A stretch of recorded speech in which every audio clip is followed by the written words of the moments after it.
One of the primary motivations that's pushed me to incorporate social media into my teaching is through the goal of increasing relevancy in the presentation of material. The education literature suggests that both engagement and motivation lead to student learning, and that relevancy is a tool for increasing both student engagement and student motivation to learn. Relevancy itself can be established through a number of different ways, including a connection to local issues, everyday applications, discussion of current topics, and simply relating theory to practice. As an instructor, I'm faced with the desire to continually update and improve upon my materials in hopes of creating relevant material for my students, but there's a fundamental challenge associated with the time involved in this process working against other constraints on a faculty member's time. Social media tools are one of the ways that I've been able to overcome the challenge of time constraints, yet still be able to continually find and develop new ways to increase the relevancy of material in my courses. I consider my usage of social media in what amounts to three different stages. I use RSS feeds and Twitter to generate relevant teaching ideas.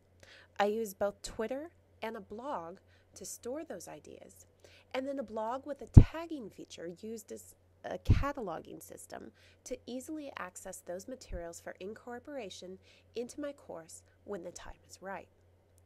There's a vast amount of information being shared online, and through an RSS aggregator, I'm able to access a wide array of information from just one site.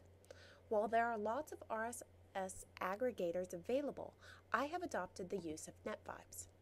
Through NetVibes, I am able to organize and categorize feeds that are interesting and potentially relevant to me and my courses.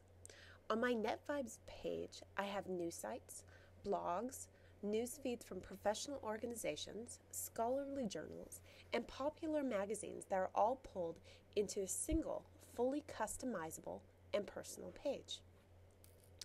Twitter is another social tool that I use for collecting information and ideas. The individuals I follow on Twitter are vast and range from friends to news organizations and from fellow academics to industry professionals. Most of the Twitter access comes from when I am on the go, accessing through my mobile phone. But individuals I follow and their posts have given me lots of current and relevant ideas for incorporation into my teaching materials. When a tweet seems like it is relevant and or it has potential to be incorporated into my class materials, I simply retweet it, thus saving it on my own profile page that I can later access and use in my course materials. The final stage of this process involves the use of a blog. One of the biggest challenges I have faced is not necessarily the collection of ideas and articles, but being able to later find the article that I was looking for when it is time to incorporate it into the class material. By creating a personal blog, not necessarily for others to access, but for me to post an article, to link an idea, or to start brainstorming a teaching idea inspired by something I found on NetVibes or Twitter, and then tagging the post with all relevant subjects. I can later sort by those categories and easily find the material for which I'm developing a new teaching idea. It makes the process very simple and fairly streamlined.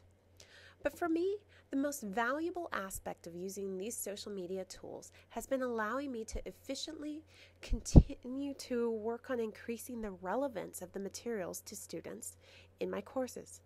And that is one of the ways in which I have used social media in my teaching.